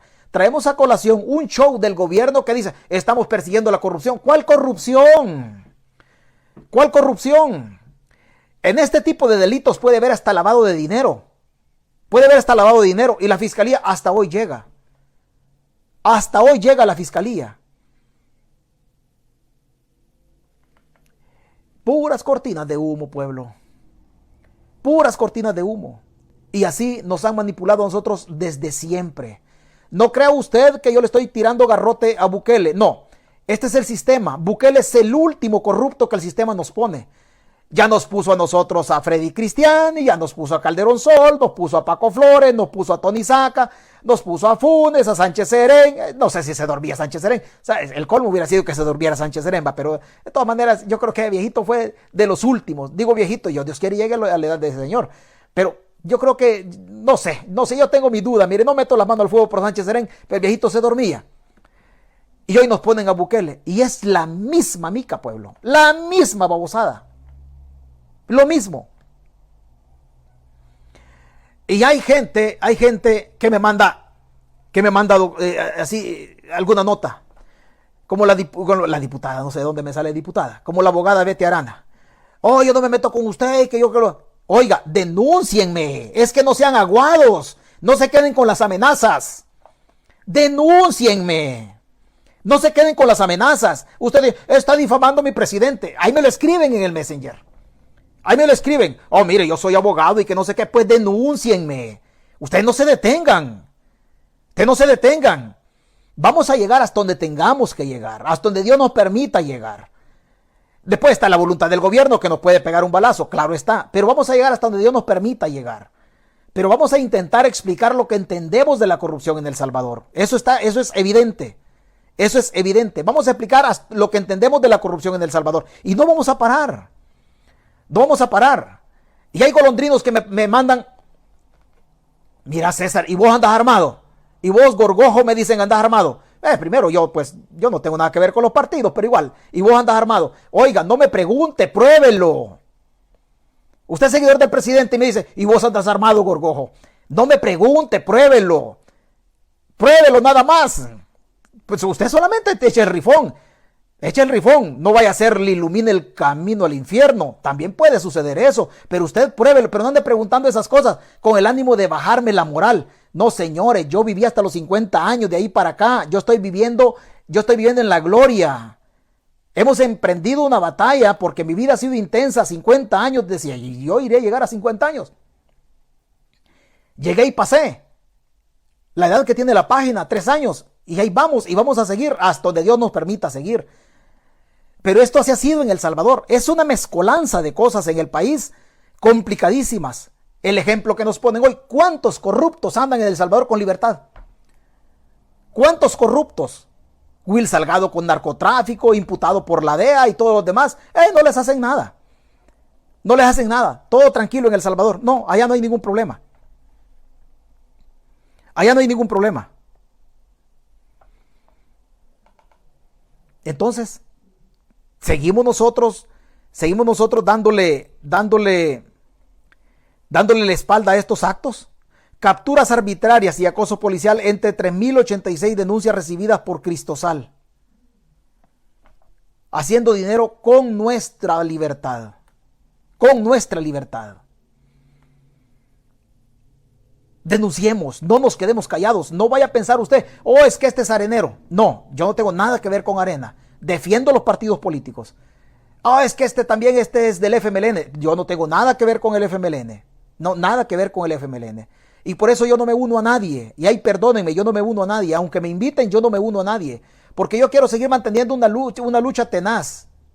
Y no me quiero unir a nadie. Lo único que yo sí le pido a la oposición salvadoreña, a los opositores, que por favor, yo soy opositor, y usted que me ha escuchado siempre, usted sabe que yo soy opositor, soy un férreo opositor, soy un animal opositor en todo esto. Pero yo lo único que le pido a los opositores, porque yo también soy oposición, es que presenten candidatos que no tengan pasado corrupto. Porque si ustedes presentan candidatos que tienen pasado corrupto, yo los voy a desnudar. No importa que sean opositores. Yo no estoy por sacar ladrones de la asamblea para llevar a mi ladrón. No, yo no quiero llevar a mi ladrón. No, yo quiero llevar gente honrada, que aunque sea pobre, pero que sea honrada. ¿Por qué es más fácil que un honrado se haga mañoso o corrupto? Pero un corrupto nunca se hace honrado. Nunca se hace honrado. Entonces llevemos gente honrada. Pero yo no quiero llevar, voy a sacar a los golondrinos ladrones para llevar a mi ladrón. No, yo no quiero llevar a mi ladrón, no.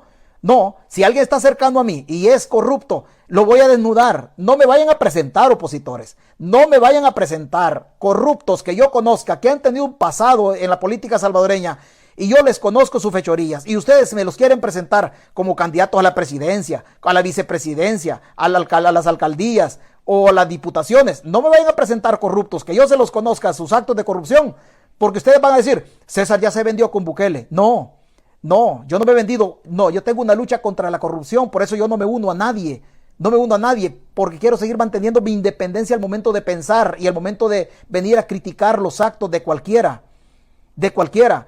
Y si hay opositores que se sienten incómodos con mi forma o mi postura, y ellos dicen, búsquenme también corrupción. Y si hay opositores, tráiganme la corrupción. Ustedes me prueban que yo tengo un acto de corrupción y yo cierro la página. Yo cierro la página. Pero de la manera más encarecida, siempre lo voy a repetir, yo les pido a la oposición que pongan candidatos honestos y honrados. Ustedes me ponen un sinvergüenza que yo le conozca los actos de corrupción, le voy a sacar hasta la licra. Le voy a sacar hasta la licra. Eso que quede claro. Porque yo no ando tras un cargo público. Yo no ando tras un cargo de elección popular. Yo no ando tras un hueso del Estado. No, soy suficiente para ganarme mi comida con mi esfuerzo y el mínimo talento que pueda tener. Pero yo no ando tras un hueso. No, yo quiero seguir en esta rebeldía, porque en esta rebeldía llegué a 50 años y aquí voy a seguir. Han habido, señores, actos de corrupción en El Salvador. Han existido actos de corrupción por siempre. Por siempre. Y no crea usted de que nosotros en este momento estamos luchando contra la corrupción. Desde siempre lo hemos hecho. Y es que llegando al poder se corrompen. Primero Dios y no. Primero Dios y no. Honestamente le digo, ese es nuestro problema. Es nuestro problema. 1994, diciembre 1994. Todos los diciembre me acuerdo. Todos los diciembre me acuerdo. Le voy a narrar una anécdota cuando yo salí del ejército, baja de Sonrosa. A mí me corrieron del ejército después de la guerra. No vaya a pensar usted que es que estoy. No. Desapareció una anécdota desde cuando vengo yo luchando contra la corrupción de los militares. De los militares, buenos militares y malos militares. Corrí el año 1994. La guerra había terminado. La Guardia Nacional a la que yo pertenecía había desaparecido y fundamos la Brigada Especial de Seguridad Militar. Fundamos la Brigada Especial. Yo tenía una compañía que era sargento de compañía, de la segunda compañía del segundo batallón. A mi compañía le tocaba dar seguridad a la carretera hacia el aeropuerto de Comalapa. Había una formación de las 8 de la mañana. Y en ese tiempo ya estábamos en paz, obviamente. Y a la gente se le daba la noche de permiso. Llegó un soldado, ya éramos soldados, ya era tropa en ese tiempo. Llegó un soldado tarde a la formación. Se llamaba Ramón Pandameño Lemus, 0710 era su número de organización. Llegó tarde a la formación. Y los mandos militares vieron al soldado que pasó. Y ellos esperaron, bueno, este soldado llegó tarde. Y estamos hablando del mes de diciembre. Mes de diciembre. En el ejército había una práctica abusiva, que en el mes de diciembre se alegraban los coroneles de que el soldado o el subalterno llegara tarde para darle de baja, ponerlo fuera de zona militar y robarse el aguinaldo y el salario, ¿verdad, coroneles? Me refiero a los corruptos. Hay buenos coroneles, hay honrados también. Se alegraban, ¿por qué? Porque lo ponían fuera de zona militar y se volaban el sueldo y el aguinaldo. Este soldado era de mi unidad. Y a mí me tocaba salir a las 10 de la mañana con la unidad a dar seguridad a la carretera al aeropuerto. Obviamente yo en mi calidad de sargento tenía que regresar. ¿Por qué? Porque me tenía que encargar de las cosas administrativas. El soldado llegó tarde. La comandancia de la brigada, al mando de un coronel, Ángel Eliseo Ramos Escalante, él estaba pendiente de que yo en mi carácter de sargento informara de que mi subalterno había llegado tarde. Cuando yo pasara el informe, ellos lo pasaban directamente a pagaduría, para que a través de pagaduría se le retuviera el salario al soldado. Ellos estaban pendientes que yo pasara el informe. Pero yo no pasé el informe. ¿Por qué? Porque yo también mandaba. O sea, yo tenía el mando de mi unidad. Y yo decidí no pasar el informe. Había un oficial, Roberto Orellana Peña.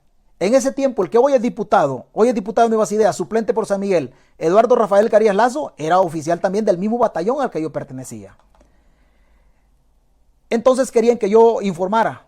Y de la comandancia, el coronel me mandó a llamar a mí. Y el teniente Roberto Orellana Peña, una anécdota bien rara. El teniente Orellana Peña, que era de mi misma unidad y era mi superior, me llevó a la oficina del coronel. Y el coronel me lo dijo claro. ¿Dónde está el informe del soldado que vino tarde? Hay que ponerlo fuera de zona militar. No, le dije yo, a él yo ya la mandé. Ya lo mandé para carretera al aeropuerto de Comalapa. Yo no lo puedo regresar. Entonces hay que acuartelar, hay que concentrarlo. Y hay que ponerlo fuera de zona militar por venir tarde. No, le dije yo no lo puedo poner fuera de zona militar. Porque yo decidí que no.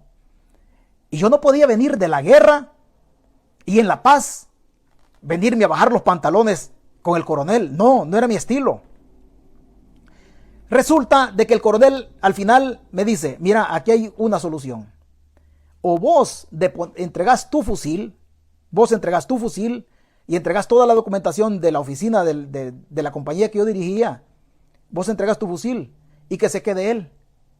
Estamos hablando ya del 21 de diciembre a las 5:20 de la tarde. Yo ya no podía cobrar ni el sueldo ni el aguinaldo. ¿Por qué? Ya los administrativos de la pagaduría ya se habían ido. Mire que aquí se conecta un pagador de esa época. Ya se habían ido. Me dijeron que regresara posteriormente el siguiente día. A mí ya me habían sacado a la fuerza por oponerme a que no se robaran un sueldo. El siguiente día yo regresé. Había un oficial, Melquisedec Otoniel Montes Castillo, era el oficial que estaba en la entrada en la comandancia de guardia. Y yo regresé a cobrar mi sueldo y el aguinaldo. En la comandancia de guardia había una orden donde decía que a mí no me dejaran entrar. Conclusión, me pusieron fuera de zona militar y el coronel se robó mi aguinaldo y mi sueldo. A mí se me hacía fácil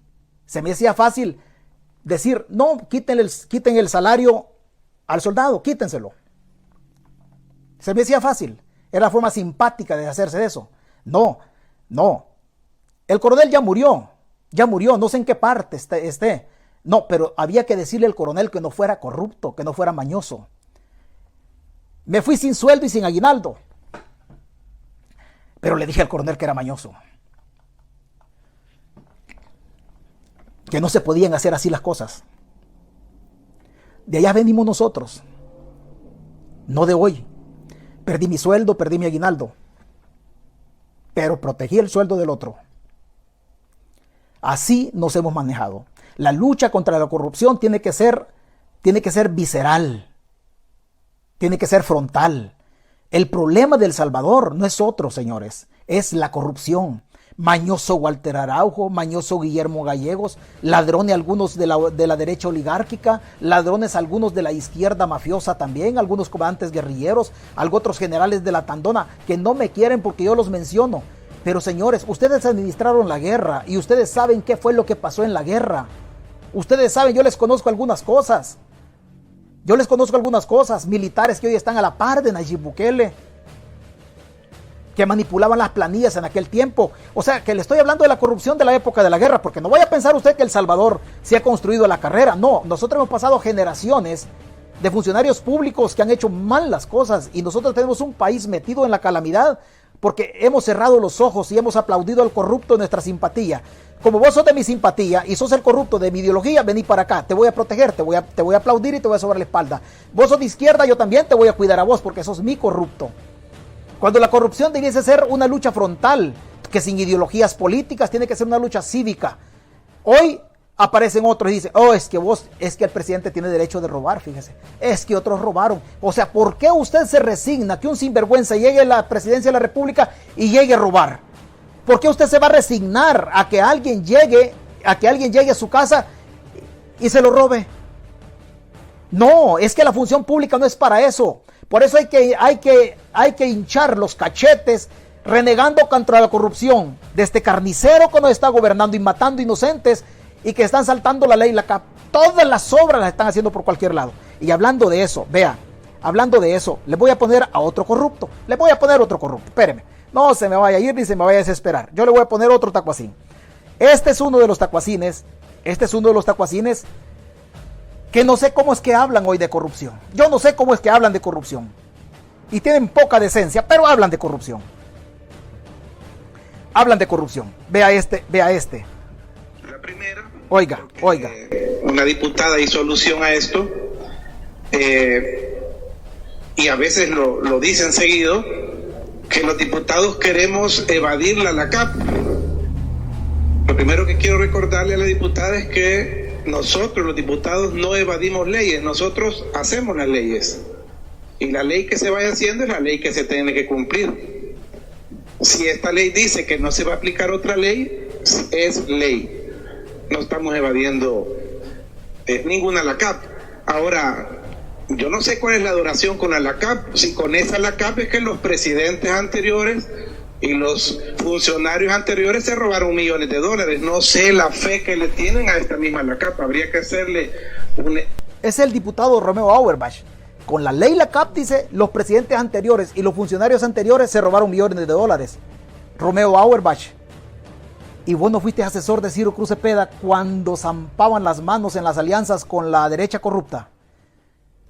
Y no fuiste asesor cuando también Ciro Cruz Cepeda el finado Ciro Cruz Cepeda hacía negocios con la izquierda. No, Romeo Auerbach era asesor de Ciro Cruz Cepeda. Hoy se pavonean diciendo ellos y hablan de la corrupción del pasado, si ellos han sido parte de la corrupción. Ellos han sido parte de la corrupción. Pero hoy dicen, es que los corruptos de antes. Señores, nosotros en El Salvador, vea, tenemos perfectas ratas. Y vuelvo a decir lo mismo. Exijamos que los políticos se levanten a las 4 de la tarde y que se acuesten a las 8 de la noche para que dejen de robar. Que tengan 4 horas de estar con los ojitos abiertos para que dejen de joder tanto. Porque si los dejamos 24 horas despiertos, estos nos van a robar la ropa interior sin quitarnos los pantalones. 4 horitas que estén despiertos. Romeo Auerbach, ¿no se acuerda cuando Ciro Cruz Cepeda zampaba las manos en la gestión de la Asamblea Legislativa anterior? Yo sí le puedo mencionar algunas cositas a don Romeo Auerbach. Es que hoy los golondrinos andan diciendo cualquier cosa. O con lo mismo el diputado Mulato. El diputado Mulato no se acuerda cuando era yerno de Norman Quijano y comía también de los privilegios que daba la derecha gobernante en aquel tiempo. Ay, señores, cuídese. Pase buenas tardes. O nosotros nos ponemos las pilas o las castas políticas siguen poniéndonos las patas. Mientras muchos inocentes están presos, el coronel tenía que estar preso y falleció en un accidente. ¿Por qué andaba en libertad el coronel? ¿Por qué andaba en libertad el coronel? Pregúntese, pueblo. Buenas tardes.